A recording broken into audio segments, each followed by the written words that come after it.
साथी नमस्कार। मेरा नाम सुलेखा सिंह है और मैं बेसिकली अलीगढ़ की रहने वाली हूँ। पहले तो मैं धन्यवाद देना चाहूंगी उस पिता परमेश्वर का जिसने मुझे आज का दिन देखने का मौका दिया और साथ ही साथ आप लोगों के बीच, अपने फ्रेंडों के बीच दो शब्द शेयर करने का मौका दिया। तो साथियों, आज हम बात करने वाले हैं नेटवर्क मार्केटिंग पर। नेटवर्क मार्केटिंग में कुछ ऐसे पॉइंट हैं जो आपको सफल बनाएंगे। आपकी सफलता में बहुत ही आपको मिलेंगे और सफलता में आपको कामयाब बनाएंगे और आपको मदद करेंगे। तो कुछ ऐसे पॉइंट हैं जो मैं आपको स्लाइड के द्वारा बताना चाहूंगी। नेक्स्ट करेंगे। क्षमा करने का सफलता से संबंध। क्षमा करने का सफलता से संबंध। आप किसी भी व्यक्ति को ले लीजिए, अगर जो इतिहास लिखा गया है, जिसने भी आज हिस्ट्री बनाई है, जो भी आज कामयाब हुआ है, जिसने भी आज इतिहास लिखा है, उसने कहीं ना कहीं किसी को क्षमा किया है। ना कि उसने ये किया कि उसका एक बार वो दुश्मन बन गया तो उससे वो दुश्मनी निभाता रहा। क्योंकि ये हमारा बिजनेस रिश्तेदारी का है, मेल का है, मित्रों का है, संबंधियों का है, रिलेशन का है, इसलिए क्षमा करना बनता है। अगर क्षमा से ही दुनिया में सब कुछ है। जो बड़े लोग हैं, अमीर लोग हैं, कामयाब लोग हैं, क्षमा वो करना जानते हैं। तो क्षमा करने में बहुत बड़ी पावर होती है। किसी से भी क्रोध ना रखें, हमेशा उसकी गलतियों को अनदेखा करते हैं, उसे क्षमा करते हैं, क्योंकि क्षमा करना भगवान के रूप होता है। कहते हैं कि क्षमा करने वाले का बहुत बड़ा दिल होता है। नेक्स्ट करेंगे सर। क्षमा देने का वैज्ञानिक आधार। अब मैं क्षमा देने का वैज्ञानिक आधार आपको बताऊंगी। ये किस तरीके से किया जाता है, क्यों किया जाता है, किस लिए किया जाता है। नेक्स्ट करेंगे सर। क्षमा देने का वैज्ञानिक आधार। किसी ऐसे इंसान को याद करो जिसको आप दुश्मन मानते हो। आप अपनी आंखें बंद करो और किसी ऐसे व्यक्ति को आप याद करो, उसकी फोटो अपने माइंड में लाओ, आप जिसको दुश्मन मानते हो। अपनी आंखें बंद करके आप उस व्यक्ति को याद करो जिसको आप अपना दुश्मन मानते हो, सबसे बड़ा दुश्मन मानते हो। आप उस व्यक्ति को याद करो। दूसरा, उस क्षण को याद करो जब वो दुश्मन बना था, किस वजह से वो दुश्मन बना था और क्यों दुश्मन बना था। उस क्षण को याद करो जब वो आपका दुश्मन बना था। आप आंखें बंद करके सोचो क्यों झगड़ा हुआ था, क्यों वो दुश्मन बना था मेरा। तीसरा पॉइंट, महसूस करो शरीर में क्या हो रहा है। जब आप उस दुश्मन के फोटो को अपने अंदर लाएंगे, उसको महसूस करेंगे और सोचेंगे कि हमारा झगड़ा किस समय पे हुआ था, क्यों हुआ था, तो अपने शरीर में महसूस करो क्या हो रहा है। अपने शरीर में महसूस करो क्या हो रहा है। गुस्सा आ रहा है, गुस्सा आ रहा है, बहुत ज्यादा गुस्सा आ रहा होगा, आता है गुस्सा। बदले की भावना का जन्म हो रहा होगा। मानसिक पीड़ा शुरू। बदले की भावना का शरीर में जुनून पैदा हो रहा होगा, जोश पैदा हो रहा होगा कि मुझे उससे बदला लेना है। और माइंड से निकल के वो चीज शरीर से टच हो गई होगी, क्योंकि उसको ऐसा लग रहा होगा कि अभी जाके मारूं उसको। बदले की भावना मतलब एक तरह की बदले की भावना आपको मन में जागृत हो रही होंगी। चौथा पॉइंट है मानसिक पीड़ा। शरीर पीड़ा से बदल जाती है। मानसिक पीड़ा शरीर पीड़ा में बदल जाती है।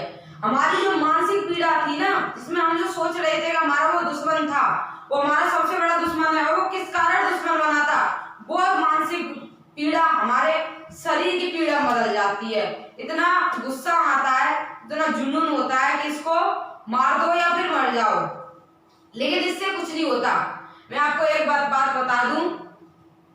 अब कोई बच्चा होगा जिससे ज्यादा गुस्सा आता हो, किसी भी बच्चे को तो आप कितना भी प्रोटीन खिला लीजिए, कितना भी कुछ कर लीजिए, लेकिन वो मोटा नहीं होगा, क्योंकि उसे गुस्सा बहुत आता है।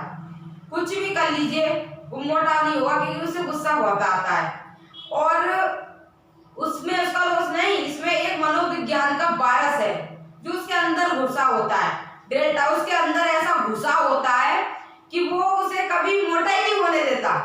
उसको जो गुस्सा आता है, ठिल्ली सा इठा रहेगा, ऐंठ भरी रहेगी उसमें, वो कभी मोटा नहीं होगा, उसे कितना भी खिला लीजिएगा। तो एक तरीके का तो ऐसा गुस्सा होता है। और दूसरा, शरीर की कोशिकाएं ऊतकों और सभी अंगों में फैल जाती हैं। हमारे शरीर में ऐसा लगने लगता है कि अभी उसके पास जाऊं, उसे फोड़ दूं या मार दूं, जो भी है। लेकिन इसका सिद्धांत बाद में एक ही निकलता है, एक ही सिद्धांत निकलता है इसका बाद में। दूसरा है और बड़ी मतलब कि कोशिकाएं उसका ऊतकों और सभी अंगों से फैल जाती है, मतलब ऊतकों और सभी अंगों में फैल जाती हैं। मैं आपको बताना चाहूंगी, इस दुनिया में 6 तरीके के लोग मिलते हैं। इस दुनिया में 6 तरीके के लोग मिलते हैं। जिनको ज्यादा गुस्सा आता है उनका स्वभाव कैसा होता है, और जो सही होते हैं वो अपने कामयाबी पहुंचते हैं, उनका स्वभाव कैसा होता है, मैं आपको यहाँ बताना चाहूंगी। 6 दोस्त थे और एक जंगल से गुजर के जा रहे थे। तो एक कहता है, यार मुझे तो भूख लग आई, अब चाहो तो इनमें कलरों में भी ले सकते हो, मैं काले से लेके सफेद कलर तक लेके जाऊंगी। तो पहला बोलता है कि यार मुझे तो बहुत तेज भूख लग रही है। तो एक बोलता है, ए यार, जो गुस्से वाला था वो बोलता है, यार ऐसी क्या बात है, तूने ला कुल्हाड़ी ला, इस आम के पेड़ को अभी काटता हूँ, साले को नीचे गिराता हूँ और तू आम ही आम खा ले। एक दूसरा कहता है कि यार पूरे को क्यों काट रहे हो, उसे थोड़ा बहुत दोनों आंखें तो रहने दो, दिखने तो दो, दोनों की फोड़ रहे हो, उसकी एक ही फोड़ लो, थोड़ा बहुत उसे दिखने तो दो। एक काम करो, वो होती है ना डाली, डाली काट लो, डाली काट लो, तना रहने दो, मतलब पेड़ को पूरे को रहने दो, डाली डाली काट लो। तीसरा बोलता है कि यार डाली मत काटो, टहलियां होती है छोटी छोटी, टहलियां काट लो, मतलब अभी भी फोड़ फाड़ी की ही बातें चल रही है। तीसरा कहता है टहलियां काट लो। फिर जब चौथा बोलता है थोड़ा एक्सचेंज आता है, थोड़ा सा एक्सचेंज आता है उसका, थोड़ा सा इनसे क्रोध से स्वभाव अलग है, वो थोड़ा सा एक्सचेंज कर देता है। वो बोलता है कि यार टहलियां क्यों काट रहे हो, आम के गुच्छे हैं उन्हें ही तोड़ लो, जो आम के गुच्छे हैं उनको ही तोड़ लो। लेकिन पांचवा बोलता है, यार ऐसा मत करो, गुच्छे को क्यों बिगाड़ रहे हो, कच्चे भी आम बर्बाद हो जाएंगे और पक्के भी। कहता है जो पके पके हैं उनको तोड़ लो, जो पके पके हैं सिर्फ उनको तोड़ लो। लेकिन छठा कहता है, अबे सालो नीचे पड़े, ये नीचे पड़े, इन्हीं को उठा लो, इन्हीं खा लो, काटने पीटने में इतनी मेहनत क्यों लगा रहे हो, हाथ पैर चलाओगे, मेहनत करोगे दुनिया भर की, ये जब नीचे माल पड़ा हुआ है फ्री का तो इन्हीं बटोर लो। तो सबसे बड़ी सिद्धांत होता है इसका, इन बातों का जो निर्माण निकल के आता है वो बहुत, कुछ भी ज्ञान कर लेना, किसी भी कामयाब इंसान से पूछ लेना, वो सिद्धांत यही निकल के आता है कि आप क्षमा कर दो। क्योंकि अगर आप जब नेटवर्क बनाने जा रहे हो और आपका घर का कोई संबंधी आपसे नाराज है, आपसे खपा है, तो आप दूसरे जगह रिश्ता बनाने जा रहे हो, जबकि आपका खुद का स्वयं का रिश्ता सही नहीं है, आपकी खुद की फैमिली सही नहीं चल रही, आपका खुद के रिलेशन सही नहीं चल रहे। जब रिलेशन सही नहीं चल रहे तो ये नेटवर्क मार्केटिंग कहां से चल जाएगी, क्योंकि ये हमारा नेटवर्क मार्केटिंग रिश्ते बनाने का ही है। तो भलाई इसी में है, क्योंकि अगर किसी भी व्यक्ति को आप क्षमा कर देते हो तो वो इंसान यही सोचता है कि यार मैं इसके बारे में क्या लेके बैठा था और ये क्या निकला, वो आपको दर्जा एक भगवान के स्वरूप देने लगता है। तो सबसे बड़ी पावर है वो क्षमा करने में ही है। और जो बर्बादी होती है ना, जो ले ठान के बैठ गए मुझे इससे बदला लेना है, वो निश्चय ही बर्बाद होता है, क्योंकि बदला कभी किसी से नहीं लिया गया और ना ही बदला कभी किसी का पूरा हुआ है। तो क्षमा करने में ही सबसे बड़ी पावर है, क्षमा कर दीजिए उसको। लेकिन मैं आपको बताना चाहूंगी, क्षमा करने के बाद भी आपके माइंड में उसकी बातें गड़गड़ाएंगी, उसकी बातें बुरी लगेंगी। उसका एक उदाहरण निकल के आता है, उसका एक तरीका निकल के आता है, उससे बिल्कुल अलग हो जाओ।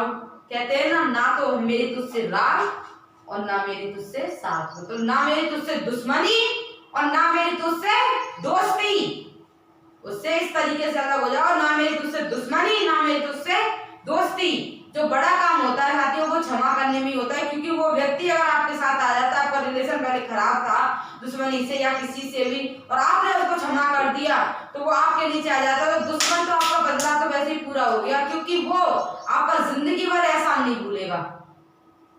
आप अगर इस बिजनेस में उसको ले आओगे क्षमा करके, उसको समझा के, वो जिंदगी भर आपका एहसान नहीं भूलेगा।